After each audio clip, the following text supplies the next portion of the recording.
क्या उम्र का मतलब सिर्फ कैलेंडर पर तारीखें बदलना है, या फिर ये हमारी एनर्जी लेवल्स, हमारी दिमागी ताजगी और शरीर की चुस्ती फुर्ती के बारे में है? हाँ बिल्कुल, ये एक बहुत जरूरी सवाल है। आज हम उम्र बढ़ने के प्रोसेस को देखने का नजरिया ही बदलने वाले हैं।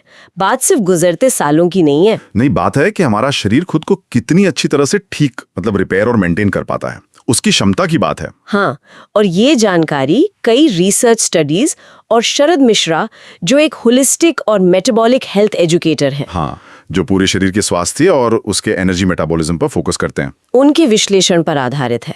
तो आज हम ये समझने की कोशिश करेंगे कि हमारे शरीर को असल में क्या चाहिए, और ये भी कि क्यों कुछ लोग 40 की उम्र में ही बिल्कुल थके हारे महसूस करते हैं, जबकि कुछ 80 में भी एकदम फिट और एक्टिव नजर आते हैं। बड़ा फर्क है ये। बहुत बड़ा। हम बात करेंगे स्वास्थ्य के त्रिकोण की, यानी ट्रायड ऑफ हेल्थ की।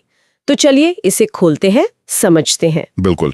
आज की बातचीत उम्र के साथ होने वाले बदलावों को सिर्फ बाहरी तौर पर नहीं, बल्कि शरीर के अंदर क्या चल रहा है उस नजरिए से समझने पर है। अच्छा, ये उम्र का नंबर देखा जाए तो महज एक आंकड़ा नहीं है। तो क्या है ये? ये एक आईना है, हमारे शरीर की अंदरूनी सेहत और उसकी क्षमता का प्रतिबिंब है। तो मतलब असली उम्र वो नहीं जो हम जन्मदिन पर मनाते हैं? नहीं, बिल्कुल नहीं। असली उम्र वो है जो हम महसूस करते हैं। कितनी जान है शरीर में, कितना साफ सोच पाते हैं, रोजमर्रा के कामों में हमारा शरीर कितना साथ दे रहा है, ये सब। हाँ, यही सब। लेकिन फिर सवाल उठता है कि क्यों कुछ लोग वक्त से पहले ही बूढ़े लगने लगते हैं या महसूस करने लगते हैं? क्या वजह है? इसकी सबसे बड़ी वजह है कि शरीर को वो कंप्लीट सपोर्ट नहीं मिल रहा होता जिसकी उसे जरूरत है। कंप्लीट सपोर्ट मतलब हर लेवल पर सपोर्ट। इसे ऐसे समझें जैसे कोई, मान लीजिए, मोबाइल की बैटरी। अच्छा। अगर ठीक से चार्ज ना हो या गलत चार्जर लगा दिया तो क्या होगा? बैटरी जल्दी खत्म होगी या खराब हो जाएगी। हाँ, सही बात है। वैसे ही शरीर को भी हर लेवल पर सही चार्जिंग या सपोर्ट चाहिए। ये सिर्फ खाने या कसरत की बात नहीं है।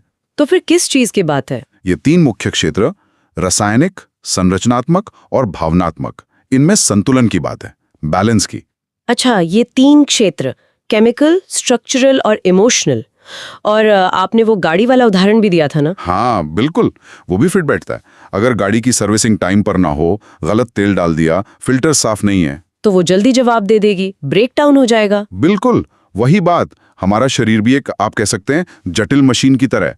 बस फर्क इतना है कि ये अविश्वसनीय रूप से लचीला है, रिजिलियंट है। हाँ, बहुत कुछ झेल लेता है। बिल्कुल, एडजस्ट कर सकता है, लेकिन एक सीमा तक ही। और यही एक कमाल की बात है। क्या? हमारा शरीर लगातार हर पल खुद को बना रहा है। हर पल? हाँ, सोचिए, आपके शरीर की लगभग 90% कोशिकाएं यानी सेल्स पिछले साल वाली हैं ही नहीं। सच में? 90%? हाँ, हमारी त्वचा हर महीने नई हो जाती है। हमारा लीवर करीब हर 45 दिन में खुद को रिन्यू कर लेता है। अरे वाह, ये तो अद्भुत है। मतलब हम कोई पत्थर की मूर्ति नहीं है। नहीं, हम एक बहती नदी की तरह हैं, लगातार खुद को रीबिल्ड कर रहे हैं। हाँ, ये बात तो वाकई सोचने वाली है। और यहीं पर वो विचार आता है कि शायद शरीर उम्र के साथ घिसता कम है और अपनी मरम्मत करने में नाकाम ज्यादा होने लगता है, फेलियर टू रिपेयर। इसका वो उदाहरण भी है ना, किसी के एक घुटने में दर्द है, दूसरा बिल्कुल ठीक है। बिल्कुल, जबकि दोनों घुटनों की उम्र तो एक बराबर है। तो फर्क कहाँ आया? हाँ, कहाँ आया फर्क? फर्क है उस घुटने के आसपास के माहौल का, उसे मिलने वाले सिग्नल्स का, और मरम्मत के लिए जरूरी सामान यानी पोषक तत्व उनकी उपलब्धता का। अच्छा, तो ये जो तेजी से बुढ़ापा है, जिसे हम एक्सेलरेटेड एजिंग कहते हैं, हाँ, वो तब होता है जब शरीर की कोशिकाओं को ये पूरा सपोर्ट नहीं मिलता, या फिर जो सपोर्ट मिल रहा है उसमें तालमेल नहीं है, बैलेंस नहीं है। बिल्कुल, ये अधूरा या असंतुलित सपोर्ट धीरे धीरे शरीर की मरम्मत की क्षमता को कमजोर करता जाता है। तो फिर शरीर को चाहिए क्या? वो कौन सा कंप्लीट सपोर्ट है जिसकी हम बात कर रहे हैं? यहीं पर एंट्री होती है स्वास्थ्य के त्रिकोण की, ट्रायड ऑफ हेल्थ। अच्छा, ये त्रिकोण। हाँ, इसे आप शरीर के 3 मूलभूत स्तंभ समझ सकते हैं। ये जरूरतें हैं, रिक्वायरमेंट्स, विकल्प नहीं है। जैसे गुरुत्वाकर्षण का नियम है, उसे अनदेखा नहीं कर सकते। बिल्कुल, वैसे ही शरीर की इन 3 जरूरतों को नजरअंदाज करना महंगा पड़ सकता है। और ये 3 स्तंभ हैं: रासायनिक, केमिकल, संरचनात्मक, स्ट्रक्चरल और भावनात्मक, इमोशनल। हाँ, और सबसे महत्वपूर्ण बात, ये तीनों आपस में गहरे जुड़े हुए हैं, इंटरकनेक्टेड हैं। अच्छा, कैसे? शरीर में एक चीज में गड़बड़ी हुई तो वो दूसरी को प्रभावित करती ही है। ठीक है। बेहतरीन स्वास्थ्य और धीमी गति से उम्र बढ़ने के लिए इन तीनों का संतुलन में होना, बैलेंस में होना बहुत जरूरी है। और अक्सर लोग गलती क्या करते हैं? गलती ये करते हैं कि वो किसी एक या दो पहलू पर तो शायद ध्यान दे देते हैं। जैसे कोई सिर्फ डाइट पर फोकस कर रहा है। हाँ, या कोई सिर्फ जिम जा रहा है, लेकिन तीनों पर एक साथ संतुलित तरीके से ध्यान नहीं दे पाते और वहीं गड़बड़ हो जाती है। चलिए तो फिर एक एक करके इन स्तंभों को समझते हैं। पहला है रासायनिक, केमिकल पहलू। हाँ, मतलब हम अपने शरीर में डाल क्या रहे हैं, इसका पॉजिटिव साइड क्या है, अच्छी बात क्या है? सबसे पहले तो पोषक तत्वों से भरपूर ताजा साबुत खाना, न्यूट्रिएंट डेंस होल फूड्स। सीधा मतलब घर का बना पौष्टिक खाना है ना? जैसे दालें, सब्जियां, फल। बिल्कुल। स्वस्थ वसा, हेल्दी फैट्स जैसे घी या नट्स, अंडे, मांस, मतलब वो भोजन जो अपनी असली शक्ल में हो, प्रोसेस्ड ना हो। जंक फूड से दूरी। एकदम ऐसा खाना जो शरीर को बनाने और चलाने के लिए जरूरी कच्चा माल, रॉ मटेरियल दें। अच्छा, और इसी केमिकल पहलू में आजकल इंटरमिटेंट फास्टिंग की भी बहुत बात होती है। हाँ, इंटरमिटेंट फास्टिंग मतलब दिन में कुछ घंटे खाने और कुछ घंटे पेट को आराम देने का सिस्टम। इसके कई फायदे देखे गए हैं। इसका मतलब भूखे रहना तो नहीं है? नहीं, बिल्कुल नहीं। मतलब ये है कि दिन भर कुछ न कुछ खाने की आदत छोड़कर खाने के लिए एक निश्चित समय तय करना, जैसे दिन में 6 से 12 घंटे की विंडो। और उस विंडो में 1 से 3 बार पौष्टिक खाना खा सकते हैं। हाँ, पेट भरकर। इससे पाचन तंत्र को आराम मिलता है और शरीर अपनी एनर्जी सफाई और मरम्मत के कामों में लगा पाता है। ठीक है। और इसी केमिकल साइड में साफ हवा, साफ पानी भी जरूरी है। बिल्कुल। और जितना हो सके हानिकारक केमिकल्स वाले प्रोडक्ट से दूरी, जैसे कुछ क्लीनिंग एजेंट्स या प्लास्टिक के बर्तन, इनका कम इस्तेमाल। हाँ, हमारे आसपास का एनवायरनमेंट भी हमारी बॉडी की केमिस्ट्री पर असर डालता है। एकदम। अब देखते हैं कि केमिकल पहलू में क्या चीजें शरीर को नुकसान पहुंचाती हैं, मतलब नेगेटिव साइड। हाँ, क्या है वो? सबसे पहला और बड़ा कारण है पोषक तत्वों की कमी, न्यूट्रिएंट डिफिशिएंसीज। अगर शरीर बनाने के लिए सही सामान ही नहीं मिलेगा तो इमारत मजबूत कैसे बनेगी? सही बात है। इसका असर अक्सर 40-50 की उम्र के बाद ज्यादा साफ दिखने लगता है। क्यों? क्योंकि तब तक शरीर का जो रिजर्व स्टॉक होता है वो खत्म होने लगता है। अच्छा। और आजकल की एक और बड़ी समस्या है जरूरत से ज्यादा खाना, ओवर फीडिंग। हाँ, और खासकर ऐसी चीजें जिनमें पोषण कम और कैलोरीज ज्यादा होती हैं। यानी प्रोसेस्ड फूड्स जिनमें चीनी, मैदा, खराब किस्म के तेल। हाँ, जैसे कई तरह के सीड ऑयल्स भरे होते हैं। दिक्कत यह है कि इनमें पोषण तो होता नहीं और ये नशे की तरह काम करते हैं। थोड़ी देर अच्छा लगता है, फिर और खाने का मन करता है। बिल्कुल। और नतीजा ब्लड शुगर लेवल का तेजी से ऊपर नीचे होना, जिसे ब्लड शुगर रोलर कोस्टर कहते हैं। इससे इंसुलिन रेजिस्टेंस बढ़ता है, मोटापा आता है और धीरे धीरे डायबिटीज जैसी मेटाबॉलिक बीमारियां घेर लेती हैं। साथ ही पर्यावरण के जहरीले तत्व, एनवायरमेंटल टॉक्सिन्स, जैसे हवा का प्रदूषण, पेस्टिसाइड्स, प्लास्टिक। हाँ, ये सब भी शरीर के अंदरूनी सिस्टम में गड़बड़ी पैदा करते हैं। और एक और बात, अगर हमारा पाचन तंत्र ही बिगड़ जाए, गट ब्रेकडाउन जिसे कहते हैं, तो फिर कितना भी अच्छा खा लें वो शरीर को लगेगा ही नहीं। खाना ठीक से पचेगा नहीं, पोषक तत्व एब्जॉर्ब नहीं होंगे और ऊपर से आंतों में सूजन यानी इन्फ्लेमेशन और तरह तरह की फूड सेंसिटिविटीज या एलर्जीज बढ़ सकती हैं। तो केमिकल संतुलन वाकई बहुत बुनियादी जरूरत है शरीर की। बिल्कुल। ये तो हुई केमिकल साइड की बात। अब आते हैं त्रिकोण के दूसरे स्तंभ पर, स्ट्रक्चरल पहलू यानी स्ट्रक्चरल। हाँ, हम अपने शरीर का इस्तेमाल कैसे करते हैं, उसे किस तरह हिलाते डुलाते हैं, हमारा पोस्चर कैसा है। इसकी अच्छी बात क्या है, पॉजिटिव साइड? नियमित शारीरिक गतिविधि, रेगुलर मूवमेंट। और यहाँ सिर्फ जिम जाना ही काफी नहीं है। ये एक लाइफस्टाइल है। मतलब रोजमर्रा की छोटी छोटी हरकतें भी मायने रखती हैं। बहुत ज्यादा। जैसे अगर काम ज्यादा देर बैठने का है तो हर घंटे में 5 मिनट उठकर थोड़ा टहल लेना। लिफ्ट की बजाय सीढ़ियां चढ़ना। हाँ, घर पर टीवी देखते हुए भी बीच बीच में कुछ उठक बैठक लगा लेना, या सुबह पार्क में टहलना, योग करना, साधारण स्ट्रेचिंग करना। ये सब शरीर के स्ट्रक्चर को दुरुस्त रखने में मदद करता है। बिल्कुल।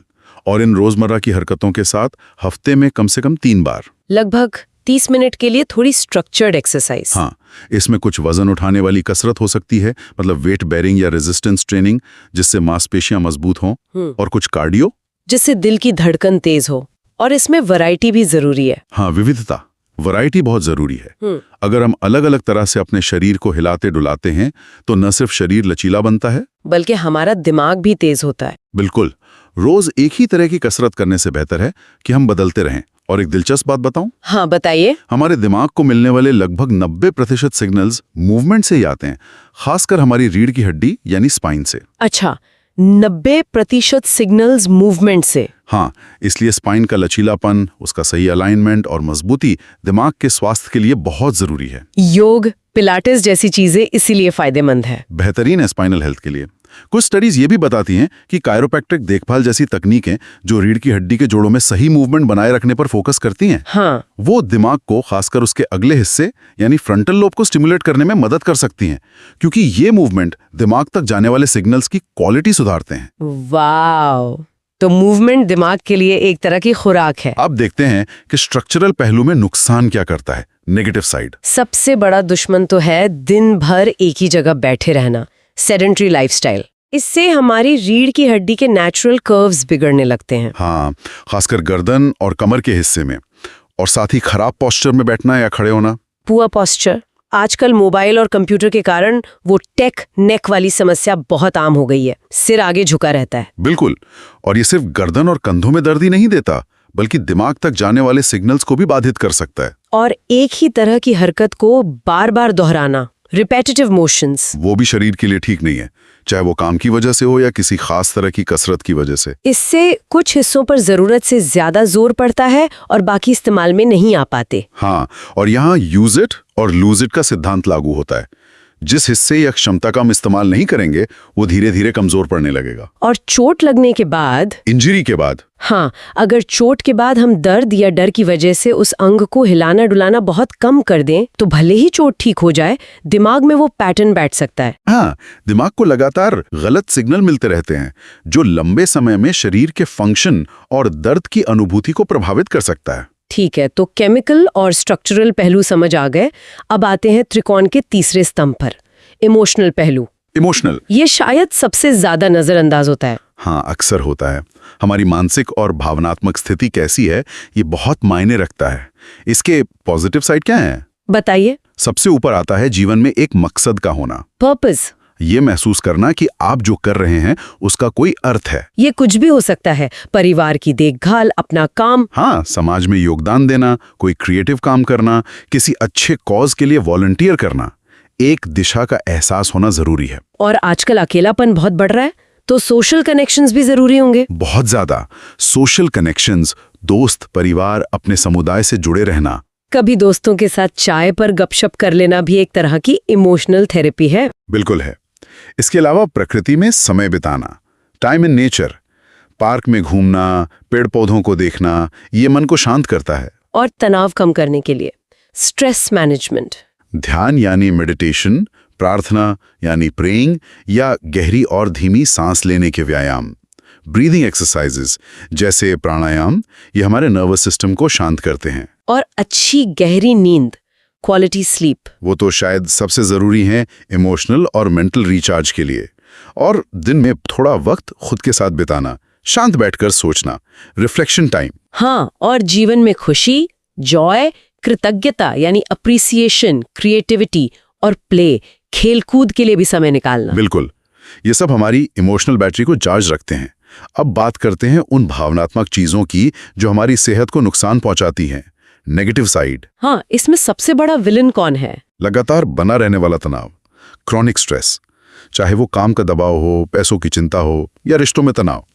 अगर तनाव लगातार बना रहता है तो ये शरीर को अंदर से खोखला करता है। और अकेलापन, लोनलीनेस, वो भी शारीरिक स्वास्थ्य पर बहुत बुरा असर डालता है। डर और गुस्सा जैसी भावनाएं अगर हावी रहें तो फियर एंड एंगर, तो वो हमें लगातार लड़ो या भागो यानी फाइट और फ्लाइट मोड में रखती हैं। ये इमरजेंसी मोड कभी कभी के लिए ठीक है, पर अगर ये परमानेंट हो जाए तो शरीर के सारे रिसोर्स खत्म हो जाते हैं। बिल्कुल। और आज के डिजिटल युग की एक बहुत बड़ी चुनौती है ओवर स्टिमुलेशन, है ना? हाँ, हमारे दिमाग पर लगातार जानकारी की बमबारी हो रही है। फोन की notifications, social media, breaking news, screen से निकलती नीली रोशनी, ब्लू लाइट। दिमाग थक जाता है, उसे शांत होने का मौका ही नहीं मिलता। हर समय एक दिमागी शोर। हाँ बिल्कुल। और कुछ आदतें जैसे पुरानी बातों का अपराध बोध लेकर बैठे रहना, गिल्ट, हर बात के लिए दूसरों पर दोष मढ़ना, ब्लेम, बेवजह भविष्य की चिंता करना, वरी, या किसी के प्रति मन में मैल रखना, रिजेंटमेंट। ये नकारात्मक भावनाएं धीरे धीरे हमारी ऊर्जा को दीमक की तरह चाट जाती हैं। तो यहाँ सबसे जरूरी क्या है? यहाँ समझने वाली सबसे दिलचस्प बात यह है कि हमें अपनी भावनाओं के प्रति जागरूक होना सीखना होगा। अवेयर होना। अगर बुरा लग रहा है तो उसे पहचानना। हाँ, पहला कदम है उसे पहचानना, फिर उस पैटर्न को तोड़ने की कोशिश करना। शायद 2 गहरी सांस लेना, ध्यान कहीं और लगाना, या किसी दोस्त से बात करना। उस नेगेटिव भावना को बीच में ही इंटरप्ट करना। बिल्कुल, उसे अपने ऊपर हावी होने से रोकना सीखना बहुत जरूरी है। तो हमने स्वास्थ्य के ये 3 स्तंभ देखे, केमिकल, स्ट्रक्चरल, इमोशनल, कितने जरूरी हैं, कैसे एक दूसरे से जुड़े हैं। लेकिन अब बड़ा सवाल, इन तीनों को कंट्रोल कौन करता है, इनका तालमेल कौन बिठाता है, कॉमन लिंक क्या है? वो कॉमन लिंक, वो मास्टर कंट्रोलर है हमारा दिमाग, ब्रेन। हाँ, दिमाग ही शरीर के हर फंक्शन को रेगुलेट करता है। आप कुछ भी सोचिए, पाचन, हार्मोन्स, इम्यून सिस्टम, नींद, मूड, मूवमेंट, सब कुछ दिमाग से जुड़ा है। और दिमाग में भी कोई खास हिस्सा है? हाँ, एक खास हिस्सा है जो इस सारे संतुलन के लिए सबसे ज्यादा जिम्मेदार है। कौन सा हिस्सा? दिमाग का अगला हिस्सा, frontal lobe. Frontal lobe. Frontal lobe, इसे हम शरीर का सीईओ कह सकते हैं। हाँ बिल्कुल, मास्टर रेगुलेटर कह सकते हैं। यही हिस्सा योजना बनाता है, फैसले लेता है, भावनाओं को कंट्रोल करता है और बाकी सारे सिस्टम पर एक तरह का नियंत्रण रखता है। पर शायद आपको ये जानकर हैरानी होगी कि इसका सबसे मुख्य काम क्या है। क्या काम है इसका सबसे मुख्य बताइए? फ्रंटल लोब का लगभग 90% काम है चीजों को रोकना, इनहिबिट करना, शांत करना, बंद करना। रोकना मतलब ब्रेक लगाना। हाँ, ये हमारे सिस्टम के लिए एक तरह का ब्रेक है। जब हमारा फ्रंटल लोब मजबूत होता है तो ये शरीर और मन में संतुलन बनाए रखता है। ये मुख्य रूप से 4 चीजों को कंट्रोल यानी इनहिबिट करता है, जिससे सब कुछ सही चलता रहे। अच्छा, कौन सी 4 चीजें? पहली चीज है फ्लेक्सर मांसपेशियां, फ्लेक्सर मसल्स। ये कौन सी मांसपेशियां हैं? ये वो मांसपेशियां हैं जो हमें आगे की ओर झुकाती हैं या सिकोड़ती हैं, जैसे डर या तनाव में हम सिकुड़ जाते हैं ना। हाँ। एक मजबूत फ्रंटल लोब इन मांसपेशियों को बेवजह टाइट होने से रोकता है, जिससे हमारा पोस्चर सीधा और खुला रहता है। लेकिन अगर फ्रंटल लोब कमजोर हो तो ये मांसपेशियां ज्यादातर टाइट रहती हैं, जिससे हम आगे की ओर झुक जाते हैं, झुका हुआ पोस्चर। और इस झुके हुए पोस्चर से रीढ़ की हड्डी पर दबाव पड़ता है, दिमाग को सही सिग्नल नहीं मिलते और नतीजा फ्रंटल लोब और कमजोर हो जाता है। ये एक दुष्चक्र बन जाता है, विशियस साइकिल। समझ गए। पोस्चर और फ्रंटल लोब का ये कनेक्शन तो बहुत महत्वपूर्ण है। आजकल कितने लोग इस झुके हुए पोस्चर से परेशान हैं। दूसरी चीज क्या रोकता है ये? दूसरी महत्वपूर्ण चीज जिसे फ्रंटल लोब रोकता है वो है लगातार बना रहने वाला तनाव का रिस्पॉन्स, क्रॉनिक स्ट्रेस रिस्पॉन्स। मतलब स्ट्रेस रिस्पॉन्स को बंद करता है। हाँ, देखिए, जब कोई खतरा आता है तो शरीर का स्ट्रेस रिस्पॉन्स यानी फाइट और फ्लाइट एक्टिवेट होना जरूरी है। ये हमें बचाता है। लेकिन खतरा टल जाने के बाद उसे बंद करना भी उतना ही जरूरी है। यहीं पर फ्रंटल लोब का रोल आता है। ये स्ट्रेस रिस्पॉन्स का ऑफ स्विच दबाता है। और अगर फ्रंटल लोब कमजोर है तो ये स्विच ठीक से दबता नहीं और शरीर बिना वजह ही लगातार तनाव की स्थिति में रहता है। इससे कॉर्टिसोल जैसा स्ट्रेस हार्मोन बढ़ा रहता है। हाँ, जो ब्लड शुगर बिगाड़ता है, शरीर में सूजन यानी इन्फ्लेमेशन बढ़ाता है, और सबसे बुरी बात, ये शरीर की मरम्मत यानी रिपेयर और हीलिंग के काम को रोक देता है। अच्छा, आप इसे ऐसे समझें, स्ट्रेस है गाड़ी का एक्सेलरेटर दबा रहना। फ्रंटल लोब का काम है पैर एक्सेलरेटर से हटाना ताकि ब्रेक लग सके। ब्रेक यानी हमारा पैरासिम्पैथेटिक नर्वस सिस्टम या वेगस नर्व। बिल्कुल, ताकि ब्रेक लगे और गाड़ी यानी शरीर शांत होकर मरम्मत कर सके, हीलिंग हो सके। वाह, यानी फ्रंटल लोब हमें बेवजह के तनाव से बचाता है। ये तो बहुत जरूरी काम है। और तीसरा है नकारात्मक मूड और ध्यान का भटकाव, नेगेटिव मूड एंड डिस्ट्रैक्शंस। ये कैसे रोकता है? एक स्वस्थ और मजबूत फ्रंटल लोब हमें बेवजह की चिंता यानी वरी, उदासी यानी डिप्रेशन और दिमाग में घूमते रहने वाले फालतू विचारों को शांत करने में मदद करता है। और ध्यान भटकने से भी रोकता है, जैसे आसपास के शोर से। हाँ, ये हमें बाहरी चीजों से आसानी से डिस्ट्रैक्ट होने से रोकता है। हमारा ध्यान, हमारा फोकस बनाए रखने में मदद करता है। और जब फ्रंटल लोब कमजोर होता है तो चिड़चिड़ापन बढ़ता है, ध्यान लगाना मुश्किल होता है, जैसे ADHD में होता है। हाँ बिल्कुल, मूड ज्यादा खराब रह सकता है, ध्यान केंद्रित करना मुश्किल हो सकता है। ठीक है। और चौथी चीज जिसे ये मास्टर रेगुलेटर कंट्रोल करता है, चौथी चीज है दर्द का एहसास, पेन परसेप्शन। दर्द का एहसास। लेकिन दर्द तो शरीर में होता है ना? दर्द का सिग्नल भले ही शरीर के किसी हिस्से से आए, लेकिन दर्द का असली एहसास हमें दिमाग में होता है और फ्रंटल लोब इसमें एक महत्वपूर्ण भूमिका निभाता है। कैसे? इसका काम है गैर जरूरी या पुराने दर्द के सिग्नल्स को फिल्टर करना, उन्हें कम करना। अच्छा, फिल्टर की तरह काम करता है। हाँ, जब फ्रंटल लोब कमजोर होता है तो ये फिल्टर ठीक से काम नहीं कर पाता। सेंसिटिविटी कहते हैं, जैसे तेज रोशनी, शोर या कपड़ों का टैग चुभना भी परेशान करे। बिल्कुल, हाइपर सेंसिटिविटी, ये सब फ्रंटल लोब के कमजोर होने से जुड़ा हो सकता है। अरे बाप रे, ये फ्रंटल लोब तो वाकई हमारे शरीर और मन का संतुलन साधने वाली चाबी है। तो मतलब ये सारी कड़ियां अब जुड़ रही हैं। बिल्कुल, मतलब ये है कि स्वास्थ्य के वो तीनों स्तंभ, केमिकल, स्ट्रक्चरल और इमोशनल, सीधे सीधे हमारे फ्रंटल लोब के स्वास्थ्य से जुड़े हैं। अगर इनमें से किसी में भी गड़बड़ी होती है, जैसे खराब खान-पान, कसरत की कमी या लगातार तनाव, तो उससे हमारा फ्रंटल लोब कमजोर होता है। और कमजोर फ्रंटल लोब क्या करता है? वो तनाव को बंद नहीं कर पाता, दर्द का एहसास बढ़ा देता है, पोस्चर बिगाड़ देता है, मूड खराब रखता है। हाँ, और फिर ये बढ़ता हुआ तनाव, दर्द, खराब पोस्चर वापस फ्रंटल लोब को और कमजोर करते हैं। और यही है वो तेजी से बुढ़ापे का दुष्चक्र। विशेष साइकिल। शरीर मरम्मत करने की बजाय टूटने लगता है। एकदम सही पकड़ा आपने। तो फिर इस चक्रव्यूह से निकलने का रास्ता क्या है? इस दुष्चक्र को कैसे तोड़ा जाए? रास्ता वही है, हमें उन तीनों स्तंभों पर एक साथ काम करना होगा, साइमल्टेनियसली। सिर्फ एक चीज करने से बात नहीं बनेगी। ये नहीं कि मैंने एक हफ्ता सलाद खाया था, कुछ नहीं हुआ, या मैं 2 दिन दौड़ने गया था, कोई फर्क नहीं पड़ा, या मैंने 5 मिनट ध्यान किया, शांति नहीं मिली, ऐसा नहीं चलेगा। नहीं, ये कोई झटपट समाधान वाली स्कीम नहीं है। इसमें निरंतरता चाहिए, कंसिस्टेंसी। हाँ एक समग्र यानी होलिस्टिक अप्रोच अपनाना होगा, संक्षेप में अगर कहें तो। हाँ, बताइए संक्षेप में क्या करें? केमिकल, असली ताज़ा घर का बना खाना खाएं। प्रोसेस्ड फूड, चीनी, खराब तेलों से बचें। शरीर को सही पोषण दें, पानी पर्याप्त पिएं। ठीक है। स्ट्रक्चरल, रोजाना हिलें डुलें, सिर्फ जिम ही नहीं, दिन भर एक्टिव रहें। सीधा बैठें, सही पोस्चर रखें, योग, स्ट्रेचिंग को आदत बनाएं। जरूरत महसूस हो तो रीढ़ की हड्डी के स्वास्थ्य के लिए विशेषज्ञ जैसे कायरोप्रैक्टर की सलाह भी ली जा सकती है। और इमोशनल, तनाव को मैनेज करना सीखें।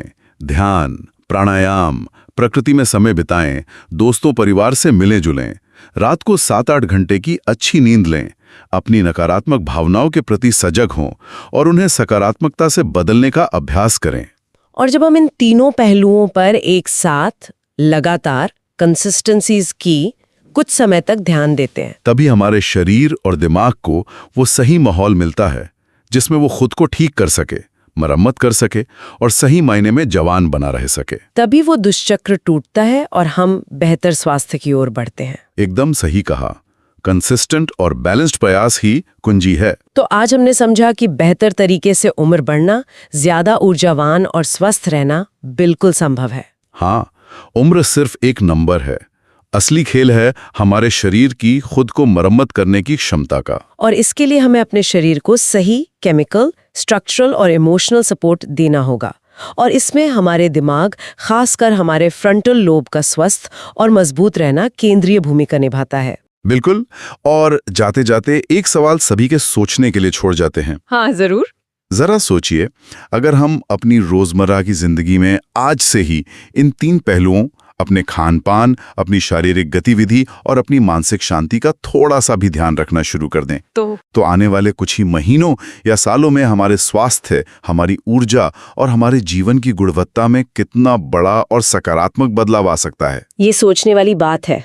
अगर आपको ये विशेष चर्चा पसंद आई हो तो प्लीज लाइक, शेयर और कमेंट करके बताएं। और हाँ, सबसे जरूरी, अपने परिवार और दोस्तों के साथ ये जरूर शेयर करें ताकि वो भी इस नॉलेज का फायदा उठाकर फिट और हेल्दी रह सकें।